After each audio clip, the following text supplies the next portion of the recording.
Okay. Well, good morning, everybody, again. And I wanted to say that Melanie is sorry she can't be here this morning. She had to be in court. So you're with me this morning. And we're going to do a meditation that we did once before, but I sort of updated it a little bit. It's a meditation on oneness. And I'll start by saying that one of the sources I used is named Rhonda McGee. She's a professor of law at the University of San Francisco and an internationally recognized thought and practice leader focused on integrating mindfulness into higher education, law, and social change work. And it was the social change work that is the reason why I tracked her down, because I had seen a couple of articles by her, and I just wanted to use her in today's meditation. She says, or in 2018, she asked the question, what if we can't truly experience the hope of the divine until we are able to experience the divine in the most hopeless situations? And I think today's world, for a lot of people, is sort of hopeless, or at least getting there, you know, with a lot of civil unrest, deservedly so, and COVID, and then all of the stresses that both of those situations create for people. I imagine for a lot of people, it's a little hard to stay upbeat. She goes on to say that mindfulness practices that raise our awareness of racism and other forms of injustice in our midst are actions through which social justice practices may arise. They are practices which break our hearts open to the suffering of others and helps us find ways of living more richly in loving community with all others, what Martin Luther King called beloved community. So yes, she says, the work of turning toward and reflecting together on systemic racism, environmental racism, homophobia, and the like is not merely supported by spiritual practice. In my view, she says, it is spiritual practice. Good morning, Allison. Turning toward the difficult is the practice of love, of compassion, and of freedom.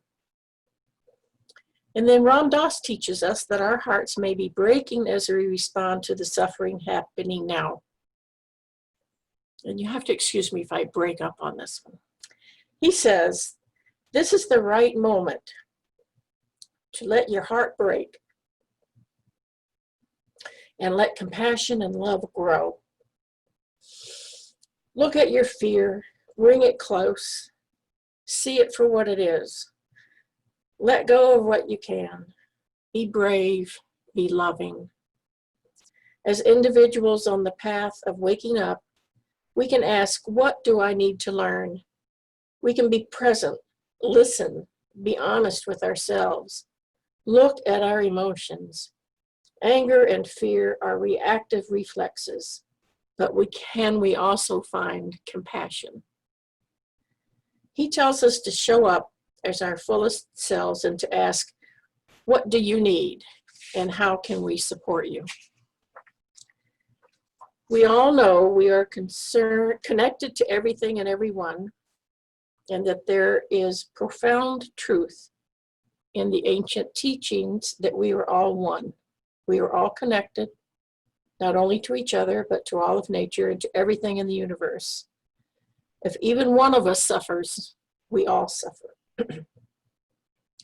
The intention of our meditation today is to acknowledge the many forms of suffering we face today and to counteract that suffering with love for all our beloveds. So if you haven't already muted, please do.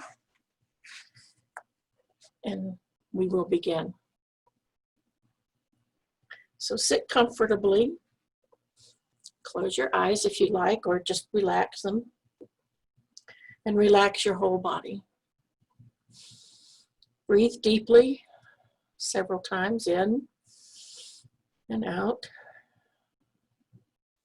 And when you feel ready, Follow your breath into your special heart place where you can be quiet and open to spirit.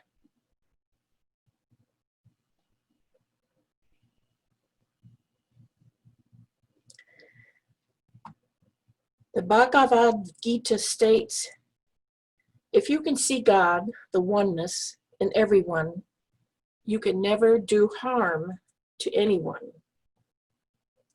So imagine now that you are the whole universe. You live in total joy and bliss. Imagine there is no past or future, only now. Imagine there is no space or time, just an unbounded eternity. Imagine endless peace, harmony, and unconditional love. Imagine no fear and equality in all things. This is oneness.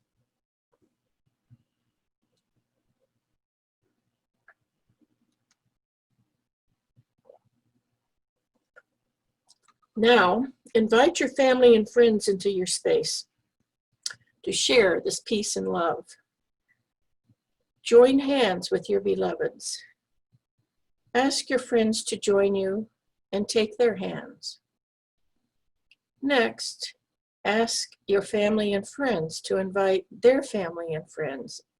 And don't worry, your heart can hold them all. Now reach out to people you don't know. People who are hungry. People whose bodies are maimed, twisted, and torn. People who are forced to kill others. People who are forced to service others. People who are not allowed freedom of speech. People who are not allowed the freedom to live free.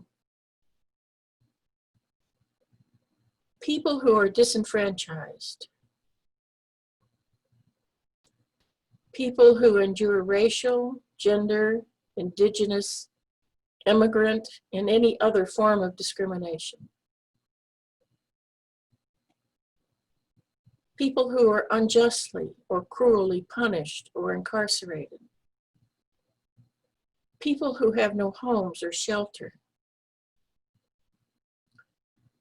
People who live in any level of poverty.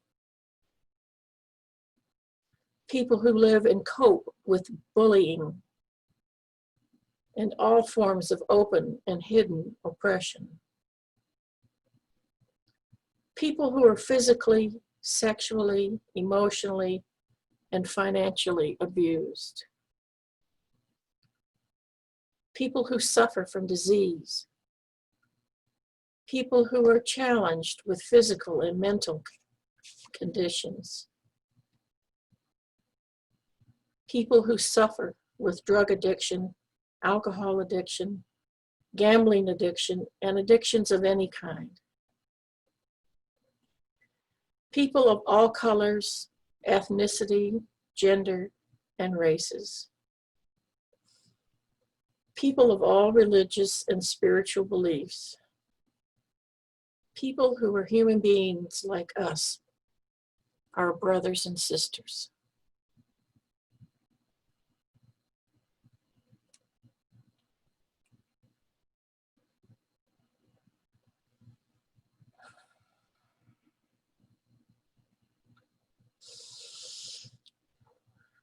See these people and feel the love as all these hearts come together. See the light that infuses and surrounds each and every soul. The same light that infuses and surrounds you. See the face of God in each person. Feel how your spirit is uplifted with joy.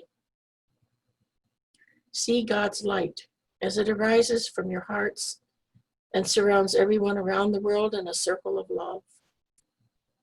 Hear and feel the love as it beats in each heart beating together in a harmony of one.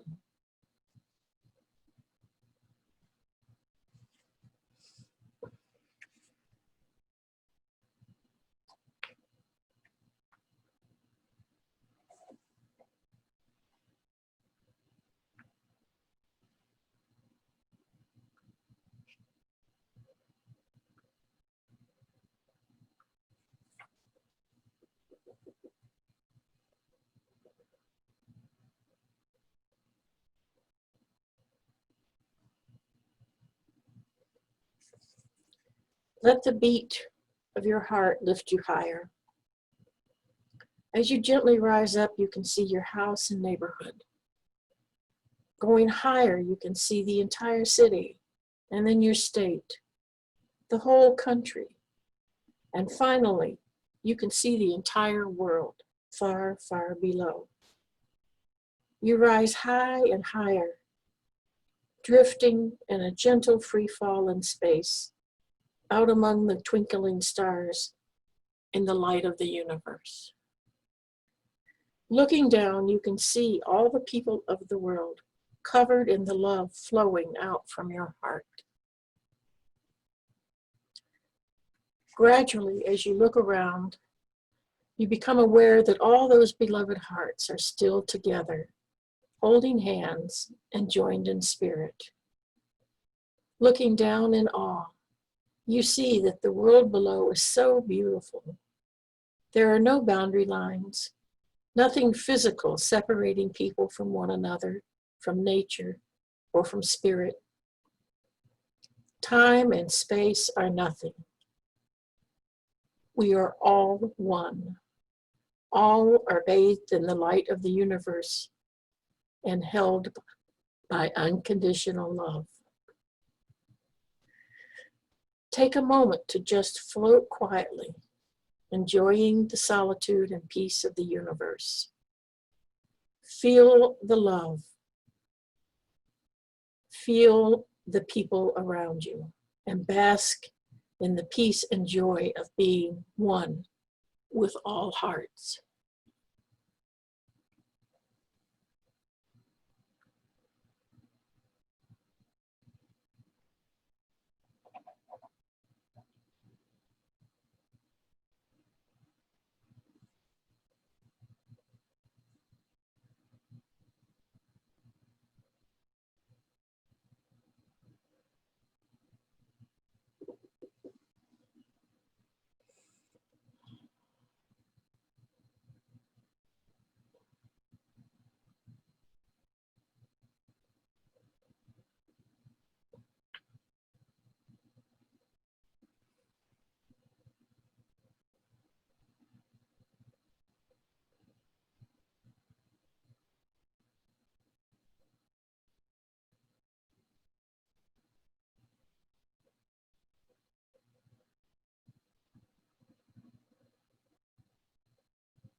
It is time to return to earth.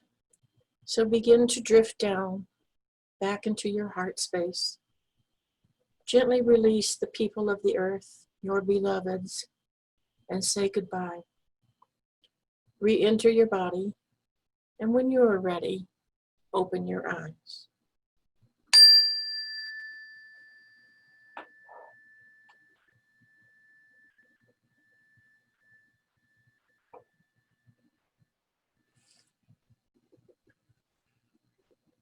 So I have a prayer that I've read before, you may remember.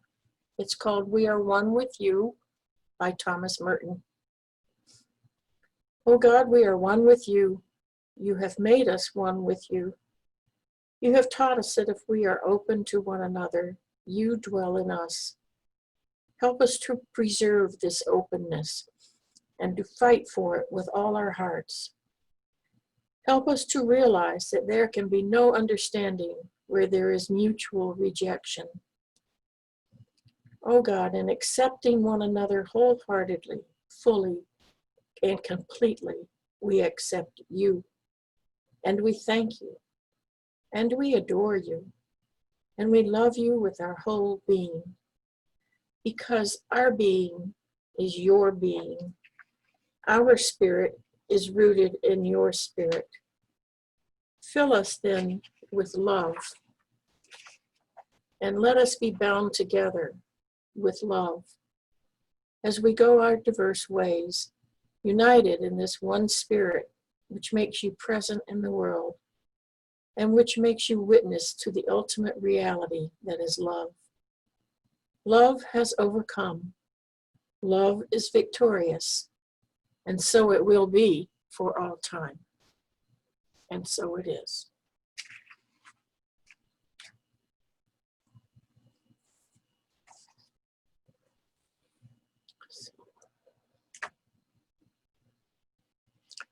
So I will stop the recording. Thank you, everybody who listens, and we will see you next time.